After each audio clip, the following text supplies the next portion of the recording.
because we've done it all. We've done, from going to get the coffee to driving the truck to setting the lights up to processing film, to shooting, to animating, to writing, to doing storyboards, designing characters.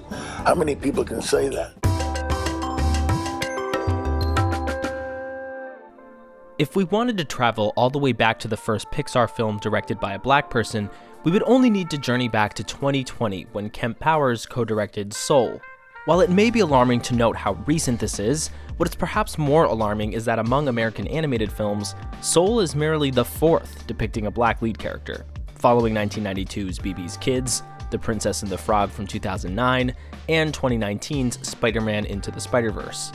Aside from the obvious lack of diversity in the field of animation, it's also an indication of generations of children who were underrepresented and felt unseen.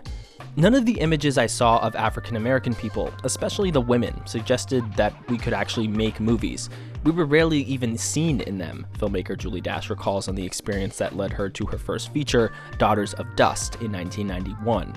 This was problematic because, as she puts it, my dreams were also molded by the cinema and television stories, where the likes of me didn't even exist. Perhaps even more alarming was the representation within even this small subset of films. The Princess and the Frog, the first time viewers were to see a princess represented as black, turns into a frog within the first half hour of the motion picture, and stays that way for most of the movie. Soul features Pixar's first lead character of color, a man by the name of Joe Gardner. The opening of Soul sends Joe into a coma, and his soul gets trapped inside the body of a cat.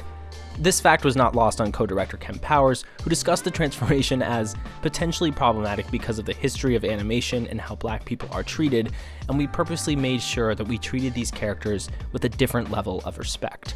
Joe being Pixar's first African-American character I can't overstate how important it is to me. I had a great feeling of responsibility, since this was the first time, to make sure that we did this character and did this story justice.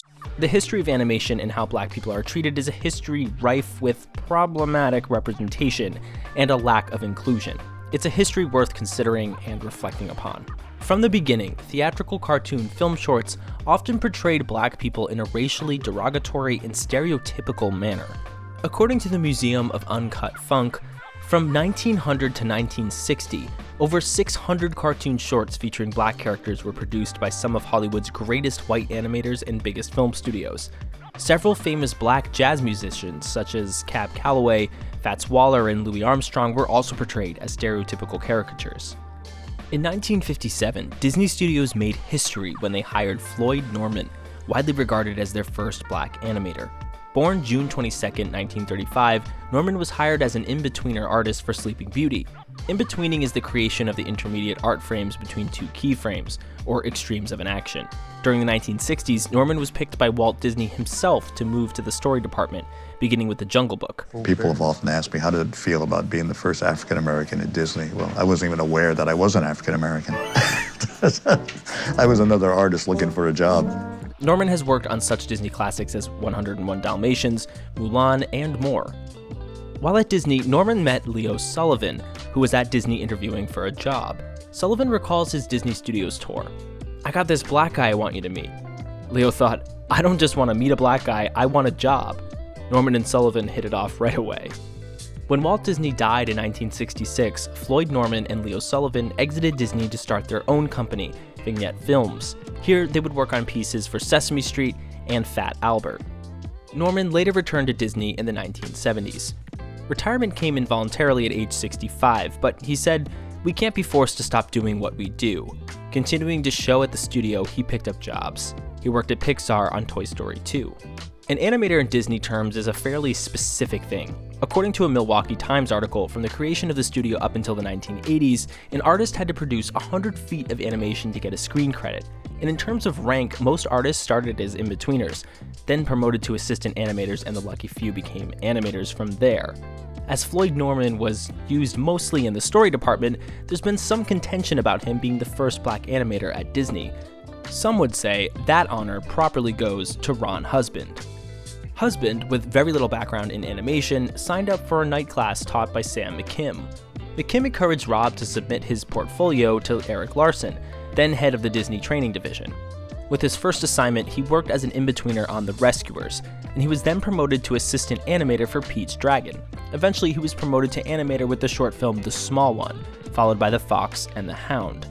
Everything I learned about animation, it started my first day on the job. It's the story that's the important thing. Drawing pictures are just a way of conveying a story, the message that you're trying to get across to your audience. We're dealing with universal principles that resonate in all eras, in all areas, in all cultures. Along the way, and as Disney moved more towards live action, he devoted time to teaching kids at school about animation. Ron's other credits include Beauty and the Beast, Hunchback of Notre Dame, Hercules, Fantasia 2000, and others. 2001's Atlantis: The Lost Empire also features the first Black Disney character, Dr. Sweet, with Husband as an animation lead. In 2004, when Disney moved away from hand-drawn animation, Husband was displaced, and he's since retired. With the field so unbalanced, there are inherent issues. Wesley Lewis, the co-founder of the Line Animation Studio, and Mohamed Federa, an animation artist, in discussing being among the few Black individuals in the field, indicate that Black artists are held to a higher standard than their white counterparts, stating he often views them as if they are representing all of us. So it's almost like if he messes up, I'm like, no, there's so little of us, you can't drop the ball. Luckily, with so much on the line, the ball has rarely been dropped, and progress has slowly but continually been made since Disney welcomed its first Black animators. As the history of Black animation shows, it would be Black comedians in particular that would press for representation in the art form. In 1972, Fat Albert aired, forever changing Saturday morning cartoons, with its adventures focusing on inner city kids and featuring real life. The series was created and hosted by Bill Cosby. In 1992, Bebe's Kids bowed into theaters, an animated feature focusing on a Black family.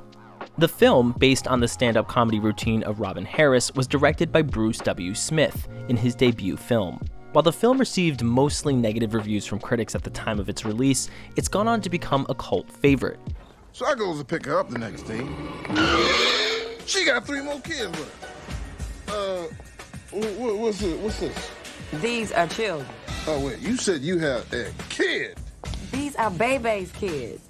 Smith, who had previously worked as an animator at Disney, would go on to direct numerous episodes of the HBO animated series Happily Ever After, Fairy Tales for Every Child, a show which features well-known stories told from the perspective of different cultures. He would direct the debut episode, Jack and the Beanstalk, featuring the classic tale told from an African perspective. In 1999, Eddie Murphy brought the PJs to both commercial and critical success, utilizing clay animation in the raucous tales of Thurgood and Muriel Stubbs.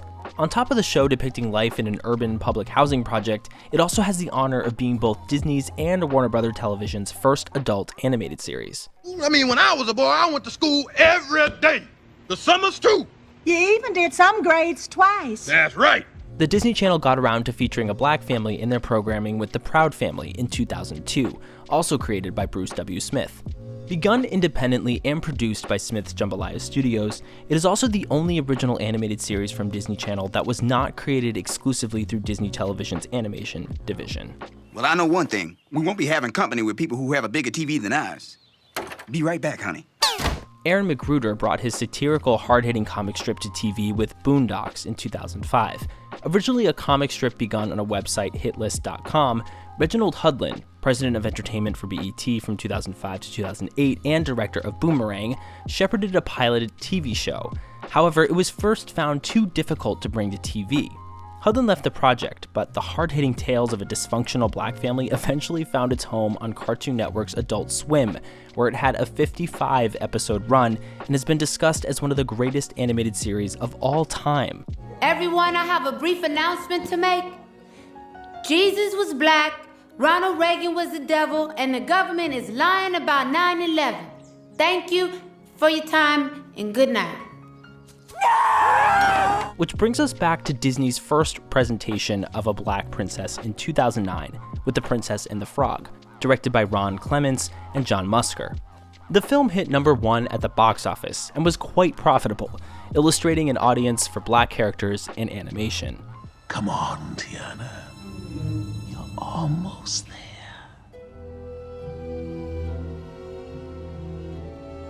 My daddy never did get what he wanted.